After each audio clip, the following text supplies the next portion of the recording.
बिस्मिल्लाहिर्रहमानिर्रहीम। आज का हमारा टॉपिक है pattern of organisation in animal. तो हम देखेंगे कि किस तरह एनिमल को कंपेयर करेंगे, किस किस तर्ज के इनमें पैटर्न पाए जाते हैं। तो सिमेट्री के लिहाज से इनमें रेडियल और बाइलेटरल सिमेट्री पाई जाती है। तो आज का जो हमारा फोकस है वो रेडियल और बाइलेटरल सिमेट्री पे है। और जो डिप्लोब्लास्टिक और ट्रिप्लोब्लास्टिक ऑर्गेनाइजेशन है, इसको हम नेक्स्ट स्टडी करेंगे जब सेकेंड पार्ट वीडियो का आएगा। तो फर्स्ट पार्ट में हम स्टडी करेंगे पैटर्न ऑफ ऑर्गेनाइजेशन क्या होते हैं। किसी भी ऑर्गेनिज्म के जो बॉडी ऑर्गन होते हैं, अरेंजमेंट्स होती है बॉडी टिश्यूज की, ऑर्गन्स की, वो एक खास डायरेक्शन और खास मैकेनिज्म और खास एक्सिस के गिर्द होती है। तो कोई भी आपका मरकज है, सेंट्रल पॉइंट है, जिसे आप मरकज कहते हैं। किसी चीज को जब मरकज कहते हैं तो वो आपका एक्सिस कहलाता है। और इस एक्सिस के इर्द गिर्द जो अरेंजमेंट है वो आपकी कहलाती है सिमेट्री। तो और डाइवर्सिटी पाई जाती है सिमेट्री के लिहाज से, बहुत से पैटर्न पाए जाते हैं जिन्हें पैटर्न ऑफ ऑर्गेनाइजेशन कहते हैं। तो एनिमल में मुख्तलिफ पैटर्न ऑफ ऑर्गेनाइजेशन पाए जाते हैं। जो एवोल्यूशनरी जो चेंजेस हुए थे, एवोल्यूशनरी चेंजेस एक्चुअली होता है gradual change in the characteristics of the population. Serial change आता है पॉपुलेशन के कैरेक्टरिस्टिक्स में। प्लांट और एनिमल को, उनको हम एवोल्यूशनरी चेंज कहते हैं ओवर अ जनरेशंस।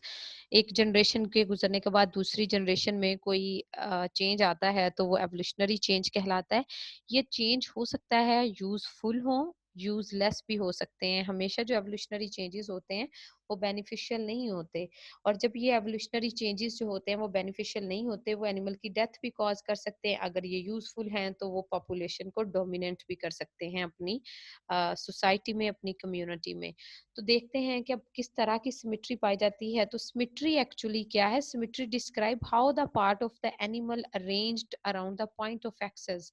जिस तरह कि मैंने पहले बताया कि किसी भी पॉइंट ऑफ एक्सिस के इर्द गिर्द जो एनिमल के पार्ट्स होंगे, उसकी अरेंजमेंट होगी, उसको सिमेट्री कहेंगे। सिमेट्री इज फंडामेंट है किस अंडरस्टैंड करने के लिए कि ऑर्गेनाइजेशन कैसी होती है।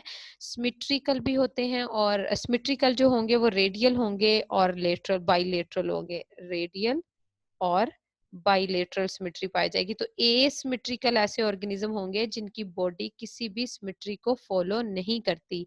हमें पता है द वर्ड ए मीन होता है not, symmetry mean arrangement, special arrangement of the body part. जिन ऑर्गेनिज्म के बॉडी पार्ट्स की स्पेशल अरेंजमेंट नहीं होती वो एसिमेट्रिकल ऑर्गेनिजम्स होते हैं।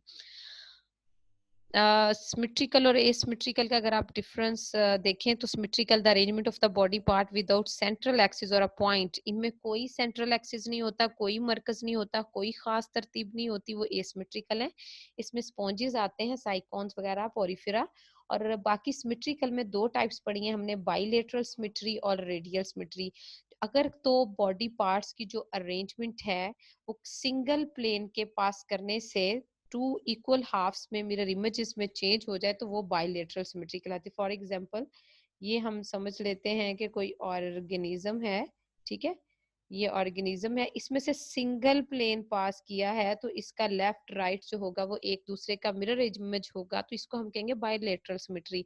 लेकिन रेडियल सिमेट्री में क्या है? The arrangement of the body part such that a plane passing through the oral aboral axis divided the animal into the mirror images. For example, ये एक ऑर्गेनिज्म है, कोई भी ऑर्गेनिज्म लगा लें, ये उसका मिड पॉइंट जो है ये इसका माउथ है। माउथ जो होता है वो ओरल एंड होता है, और जो अवे माउथ दूसरा एंड होता है वो एबोरल एंड होता है। तो इसमें मल्टीपल प्लेन पास करते हैं। इसमें ये जो प्लेन पास किया ये एक ही किया है, इसमें मल्टीपल प्लेन पास नहीं किया बाइलेटरल सिमेट्री में। लेकिन रेडियल सिमेट्री में क्या होता है? मल्टीपल प्लेन्स पास होते हैं। सेंट्रल पॉइंट, ये जो आपका सेंट्रल पॉइंट है, इस मरकज में, इस एक्सिस के इर्द गिर्द ये जो डिवीजन होगी, इसमें हर हाफ जो होगा वो दूसरे हाफ का मिरर इमेज होगा। तो इस तर्ज की सिमेट्री को हम कहते हैं रेडियल सिमेट्री। आगे हम डिटेल से देखते हैं इनकी एग्जांपल्स के साथ। अब asymmetrical organism which is absence of central point. अब सेंट्रल पॉइंट नहीं होता, इसमें स्पॉन्जेस आ जाती हैं, इनमें कोई भी अडेप्टेशन इतनी खास नहीं होती, कोई कम्युनिकेशन सिस्टम वेल डेवलप नहीं होता, sensory locomotory system well develop नहीं होता। इसमें सेल की एग्रीगेशन से ही ऑर्गेनिज्म बना होता है, जैसा कि प्रोटिस्ट होते हैं। तो ये एक स्पॉन्ज है, पोरिफेरन, और ये सेडेंटरी होते हैं ज़्यादा। सेडेंटरी एनिमल ऐसे एनिमल होते हैं जो किसी भी सबस्ट्रेट, इस सबस्ट्रेट से मुराद किसी पत्थर से, किसी चट्टान से अटैच होके अपना लाइफ कंप्लीट करते हैं, मतलब मूव नहीं करते, फ्रीली मूव नहीं कर सकते। Only member of the phylum Porifera sponges have the no body symmetry. सिर्फ पोरिफेरन्स जो हैं इनमें एसिमेट्री पाई जाती है। आगे हम देखते हैं सिमेट्रिकल्स में रेडियल और बाइलेटरल सिमेट्री। तो पहला पॉइंट है हमारा रेडियल सिमेट्री। रेडियल सिमेट्री क्या है? अरेंजमेंट है बॉडी पार्ट की। Any plane passing through the central oral और aboral axis divided the animal into the two mirror images. तो इसमें ओरल और एबोरल एक्सिस के लिहाज से जो भी प्लेन पास होगा उसको हम कौन सा कहेंगे, और हर प्लेन के नतीजे में जो वो हाफ बनेगा वो एक दूसरे का मिरर इमेज होगा। इसमें mirror images more than one भी हो सकते हैं, टू भी हो सकते हैं। अगर किसी प्लेन के पास करने से राइट और लेफ्ट साइड जो हो वो इक्वली शेयर हो तो उसको बाई रेडियल सिमेट्री कहते हैं। लेकिन अगर 5 प्लेन पास करें और 5 के 5 प्लेन्स के बाद जो हाफ बने हैं वो एक दूसरे से सिमिलर हो तो उसे पेंटा रेडियल सिमेट्री कहते हैं। तो देखते हैं कि बाई रेडियल सिमेट्री किसमें पाई जाती है। अब यहाँ पे एक एग्जांपल आप देखते हैं। इस ऑर्गेनिज्म में बाई रेडियल सिमेट्री जो होती है ये एंथोजोन्स में होती है। इसमें देखें ये इसका ऑरल एंड है, दिस वन ये इसका एबोरल एंड है। इसका लेफ्ट और राइट हाफ एक दूसरे से बिल्कुल सिमिलर है। ये बाइलेटरल सिमेट्री से थोड़ा डिफरेंट होता है, और क्योंकि ये एक सेंट्रल एक्सिस के गिर्द होता है, रेडियस के अलोंग होता है। रेडियल सिमेट्री जो होती है वो रेडियस के अलोंग होती है। तो रेडियस के अलोंग जब प्लेन पास करता है और उसका लेफ्ट और राइट हाफ जो इक्वल हो तो वो बाइलेट रेडियल सिमेट्री कहलाता है। और पेंटा रेडियल ऑर्गेनिज्म जो होते हैं वो मोस्ट इकाइनोडर्मेट्स हैं जो पेंटा रेडियल्स होते हैं, जैसा कि ये स्टारफिश दिखाई गई है। 1 2 3 4 5 पेंटा रेडियल्स में जब प्लेन पास गए जो इक्वल हाफ बने तो 5 के 5 हाफ्स जो थे वो एक दूसरे से 10 हाफ्स बनेंगे। इन प्लेन्स के पास होने से वो 10 के 10 एक दूसरे के जो होंगे वो मिरर इमेज होंगे। इसको पेंटा रेडियल कहते हैं। तो हमने देखा कि बाई रेडियल सिमेट्री जो है एंथोजोन्स में पाई जाती है, और पेंटा रेडियल सिमेट्री जो है वो स्टारफिश में पाई जाती है। तो सी एनीमून जो होता है इसमें भी रेडियल सिमेट्री पाई जाती है। आपकी बुक के अकॉर्डिंग मिलर हाले के अकॉर्डिंग एक एग्जांपल दी गई है आपको सी एनीमून की। तो उसमें उसने बताया है कि सी एनीमून्स में इसका एक पावर पार्ट जो होता है टुवर्ड माउथ जो होता है वो क्या होता है? माउथ की तरफ। ये वाला जो हिस्सा होता है माउथ की तरफ ये आपका होता है ओरल, और जो इसके ऑपोजिट एंड होता है वो होता है aboral. This one is oral, this one is एब ओरल। तो ये इसके सेंट्रल एक्सिस से प्लेन गुजरे हैं, ठीक है। इसने इसकी बॉडी को इक्वल हाफ में डिवाइड कर दिया है। इस डिवीजन को हम कहते हैं रेडियल सिमेट्री। तो ये जो सिमेट्री है इसको हम रेडियल सिमेट्री कहेंगे, और इसका हर हाफ दूसरे हाफ से मिलता जुलता होगा। अगर हम इसको कंपेयर करें एसिमेट्रिकल से तो एसिमेट्रिकल में जो सेंसरी स्ट्रक्चर थे या जो भी फीचर्स थे वो इतने वेल डेवलप नहीं थे एज कंपेयर टू एसिमेट्रिकल। इनके जो स्ट्रक्चर होंगे यूनिफॉर्मली डिस्ट्रीब्यूटेड होंगे, थोड़े कॉम्प्लेक्स होंगे, but as compare to bilateral इतने कॉम्प्लेक्स नहीं होंगे। इंटरमीडिएट है बिटवीन सिमेट्री, इनकी सिमेट्री एसिमेट्रिकल और सिमेट्रिकल के दरमियान में है इनकी सिमेट्री। ना तो ज्यादा कॉम्प्लेक्स है और ना ही ज्यादा सिंपल है।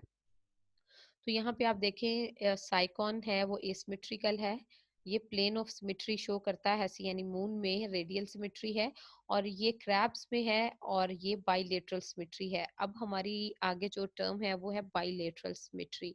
तो जो बाइलेटरल सिमेट्री होती है वो एक्टिव क्रॉलिंग और स्विमिंग एनिमल्स में होते हैं, जो बहुत एक्टिवली एक्टिविटी करते हैं, अपनी एक्टिवली क्रॉल करते हैं या फिर एक्टिवली स्विम करते हैं। ऐसे ऑर्गेनिज्म में बाइलेटरल सिमेट्री पाई जाती है। बाइलेटरल का मतलब होता है कि आपने ओनली वन डायरेक्शन में प्लेन गुजारना है। प्लेन ऑफ सिमेट्री आपका एक ही होगा, जबकि रेडियल में आपके मल्टीपल प्लेन भी थे, आपका पेंटा रेडियल भी बना था। लेकिन बाइलेटरल में सिर्फ वन प्लेन गुजरता है। जो भी आपका ऑर्गेनिज्म है उसमें सिर्फ वन प्लेन गुजरता है। तो वन प्लेन के गुजरने से जो सिमेट्री बनती है उसको हम कहते हैं बाइलेटरल सिमेट्री। तो बाइलेटरल सिमेट्री में आगे देखें स्ट्रक्चर इवॉल्व भी हुए हैं, डेवलप भी हुए हैं, और बाइलेटरल जो थी वो रेडियल के मुकाबले में इसमें सेंसरी सिस्टम, नर्वस सिस्टम और फीडिंग सिस्टम जो था वो वेल डेवलप था। तो उसमें हमने देखा कि माउथ पार्ट को हम ओरल एंड कह देते थे, और अदर एंड को एबोरल एंड कह देते थे। लेकिन इनमें हेड बनना शुरू हो जाता है, प्रॉपर स्ट्रक्चर डेवलप होना शुरू हो जाता है, बॉडी से फिगर आउट होना शुरू हो जाता है कि ये हेड रीजन है। तो इस हेड बनने के अमल को स्फेलाइजेशन कहते हैं। जो स्फेला है वो एक ग्रीक वर्ड है जिसका मतलब होता है हेड, कैफिले से निकला है जिसका मतलब होता है हेड। नेक्स्ट आप देखें जी, बाइलेटरल सिमेट्री जो है वो एक फॉक्स में दिखाई गई है। इसमें डिफरेंट प्लेन है।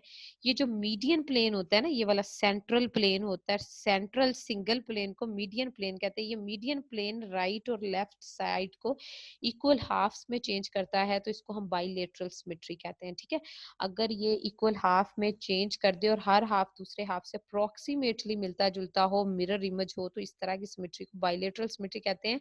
अब बाई लेटरल और बाई रेडियल में फर्क क्या है? बाई रेडियल में आपने देखा था कि हेड वेल डेवलप नहीं था, कोई उसका एनस वेल डेवलप नहीं था, वो सिर्फ एक स्ट्रक्चर था जिसमें हम माउथ पार्ट को ओरल और ऑपोजिट पार्ट को एबोरल कहते थे। लेकिन बाइलेटरल में जो सिंगल प्लेन डिवाइड करके टू में डिवाइड करता है, उसमें हेसेफेलिक पार्ट भी है, उसमें एनस पार्ट भी है, उसमें वेल डेवलप स्फेलाइजेशन होती है और वेल डेवलप बॉडी ऑर्गन्स होते हैं और कॉम्प्लेक्स सिमेट्री होती है। तो बाकी आप बताते हैं, अब आपको ट्रांसवर्स प्लेन जो होता है, सेंट्रल प्लेन होता है, और बॉडी के ऊपर वाला हिस्सा जो बैक वाला हिस्सा होता है, कमर वाला हिस्सा होता है, वो डोर्सल पार्ट कहलाता है। और जो बेली वाला पोर्शन होता है वो वेंट्रल पार्ट कहलाता है। जो माउथ वाला रीजन होता है वो एंटीरियर पोजीशन कहलाती है। और जो टेल वाला रीजन होता है away from the mouth region होता है, वो पोस्टीरियर रीजन कहलाता है। ठीक है, तो ये आपके डिफरेंट प्लेन्स हैं। बाकी भी हम नेक्स्ट स्टडी करते हैं बाकी प्लेन्स की डिस्ट्रीब्यूशन को। देखिए शाबाश, ये जो अब प्लेन आप स्टडी करने जा रहे हैं, लाइक अब ओरल, तो the end opposite to the mouth और of a radially symmetrical animal. तो आपने देखा था कि कोई ये एक ऑर्गेनिज्म है, सी एनीमून लगा लें, ये एक सी एनीमून है, इसमें एक सेंट्रल एंड होता है जिसे हम क्या कहते थे, माउथ, ओरल, ये ओरल है, और इसके ऑपोजिट जो होगा ओरल के, वो एब ओरल होगा। ठीक है, तो ओरल और एब ओरल का डिफरेंस यही सिंपल डिफरेंस है। तो अगर हम बात करें एंटीरियर और पोस्टीरियर की, to the head end, head का जो एंड होता है बाइलेटरल सिमेट्री में उसको एंटीरियर कहते हैं, और टेल का जो एंड होता है बाइलेटरल सिमेट्री में उसे पोस्टीरियर कहते हैं। लाइक दिस, यहाँ पर इसको हम एंटीरियर कह रहे थे हेड एंड को, और यहाँ पे हम इसको पोस्टीरियर कह रहे थे टेल एंड को। तो बाइलेटरल सिमेट्री में हेड एंड को हम एंटीरियर एंड कहते हैं और टेल एंड को पोस्टीरियर एंड कहते हैं। Caudal toward the tail, tail की तरफ जो हिस्सा होगा उसे कॉर्डल के लिहाज से हम मुखातिब करेंगे, और जो सफेलिक होता है वो टूवर्ड दी हेड होता है। हमें पता है स्फेलाइजेशन हेड फॉर्मेशन थी। अब डिस्टल और प्रोक्सिमल से क्या मुराद है, यहाँ पे देखें, इसमें डिस्टल और प्रोक्सिमल है दिखाया गया है। डिस्टल प्रॉक्सिमल, ये जो पॉइंट ऑफ अटैचमेंट होता है, जैसे कि आपका शोल्डर है, ये प्रोक्सिमल है ऊपर वाला हिस्सा, और जो पॉइंट ऑफ अटैचमेंट से अवे हिस्सा होता है वो डिस्टल होता है। तो ये आपका हिप और जो है अटैचमेंट पॉइंट है वो प्रोक्सिमल है, और आपका नी जो है वो डिस्टल एंड है। और जिस तरह के आपका मीडियन प्लेन जो होगा वो आपका बॉडी का सेंट्रल प्लेन जो इसको इक्वल हाफ में चेंज करेगा वो आपका मीडियन प्लेन होगा, और मीडियन के इर्द गिर्द का जो हिस्सा होगा वो लेटरल प्लेन होगा। तो प्रोक्सिमल, डिस्टल और इंफीरियर जो होगा टूवर्ड फीट होगा, और पोस्टीरियर जो होगा टूवर्ड हेड होगा। तो ये डिफरेंट बॉडी प्लेन्स हैं आपके, जिनको अगर आप एक दफा अंडरस्टैंड करेंगे तो आपको बॉडी सिमेट्री इंशाल्लाह टफ नहीं लगेगी। तो प्रोक्सिमल के बारे में देखें और डिस्टल के बारे में देखें। अगर हम इसकी एग्जांपल देखें, प्रोक्सिमल हमने कहा पॉइंट ऑफ अटैचमेंट है, तो पॉइंट ऑफ अटैचमेंट से अवे जाए तो वो डिस्टल एंड होता है। The elbow is proximal to the shoulder, elbow जो है हमारी वो शोल्डर के प्रॉक्सिमल है। अब इसकी डेफिनेशन देख लेते हैं पहले। प्रॉक्सिमल और डिस्टल जो है, distal away from the point of attachment structure of the body, अगर पॉइंट ऑफ अटैचमेंट से अवे जाए तो वो डिस्टल है, अगर टूवर्ड आए पॉइंट ऑफ अटैचमेंट तो वो हमारा प्रॉक्सिमल है। तो नी जो है वो आपकी toward the point of attachment है, तो रिस्ट जो है आपके शोल्डर के अवे है। जो आपकी रिस्ट है वो आपके शोल्डर से अवे है तो वो डिस्टल में आ जाएगी, कि अगर हम कहेंगे wrist is a distal to the shoulder. लेकिन अगर एल्बो की बात करें तो elbow is proximal to the shoulder, ठीक है, toward the point of attachment. Knee is proximal to the hip, जो आपकी नी है वो हिप के प्रोक्सिमल है, और जो आपकी एल्बो है वो आपके शोल्डर के प्रोक्सिमल है, और जो आपकी रिस्ट है वो आपके शोल्डर के डिस्टल है, और जो आपका एंकल है, सॉरी नी, और जो आपका एंकल पॉइंट है, तो एंकल पॉइंट जो आपका होता है वो आपके हिप के डिस्टल होता है। आई थिंक सो कि आपको प्रोक्सिमल डिस्टल पॉइंट्स जो हैं वो समझ आ चुके होंगे। नेक्स्ट हम देखते हैं वेंट्रल पार्ट। मैंने आपको पहले भी बताया है डोर्सल पार्ट होता है बैकबोन, बैकबोन वाला जो पार्ट होता है, फॉर एग्जांपल ये कोई एनिमल है और ये उसका अपर साइड बैकबोन है और ये उसकी बेली साइड है, तो जो बेली साइड होगी वो वेंट्रल साइड होगी, और जो उसकी बैकबोन साइड होगी वो उसकी डोर्सल साइड होगी। तो डोर्सल और वेंट्रल में यही सिंपल डिफरेंस है। नेक्स्ट देखते हैं आपका पोस्टीरियर और इंफीरियर। आपको जैसा कि पता है below the point of reference, जिस चीज का आप रेफरेंस देना चाहते हैं उसके बिलो जो होगा, अगर मैं हेड का रेफरेंस दूं तो जो आपका फीट है वो बिलो है, इंफीरियर है। अगर मैं आप यहाँ पे उसने एग्जांपल दी है the mouth is inferior to the nose, तो जो आपका माउथ पार्ट होता है लाइक दिस, ये जो आपका माउथ पार्ट है और ये आपका नोज है, तो माउथ जो है वो इंफीरियर है नोज नोज के, नोज सुपीरियर है, माउथ इंफीरियर है। तो अगर हम सुपीरियर की बात करें तो वो कहता है नेक, नेक जो है वो चेस्ट से सुपीरियर है। ये आपका नेक रीजन है और ये आपका चेस्ट रीजन है, तो हम देखते हैं ये सुपीरियर है ये इंफीरियर है, तो नेक चेस्ट से सुपीरियर है और चेस्ट नेक से इंफीरियर है। Above the point of attachment, जिसका आप रेफरेंस दे रहे हैं उसके अबव हो तो वो सुपीरियर, जिसका आप अगर रेफरेंस दे रहे हैं और उसके बिलो हो तो सुपीरियर। लेटरल होता है away from the bilateral symmetry में मिरर इमेजेस जो प्रोड्यूस किए जाते हैं, तो उनका जो अवे होगा उस प्लेन से पोर्शन होगा वो उसको हम कहेंगे लेटरल। बाकी मीडियन प्लेन का मैंने आपको पहले भी बताया है कि जो मीडियन प्लेन होता है वो सेंट्रल प्लेन सिंगल प्लेन होता है, जो बायलेटरल सिमेट्री को दो इक्वल हाफ्स में डिवाइड करता है, इनटू मिरर इमेजेस में डिवाइड करता है, उसे हम मीडियन प्लेन कहते हैं। आई थिंक सो कि आपको ये प्लेन समझ आ गए होंगे। अगर किसी भी किस्म की कंफ्यूजन है या कोई मिस्टेक है तो आप कमेंट में बता सकते हैं, I will recall it. Thank you very much. आपके जो नोट्स होंगे वो आपकी गूगल क्लासरूम में अपलोड किए जाएंगे, आपकी पीपीटी का लिंक भी आपको गूगल क्लासरूम में मिल जाएगा और इस वीडियो का लिंक भी आपको गूगल क्लासरूम में मिल जाएगा। Thank you.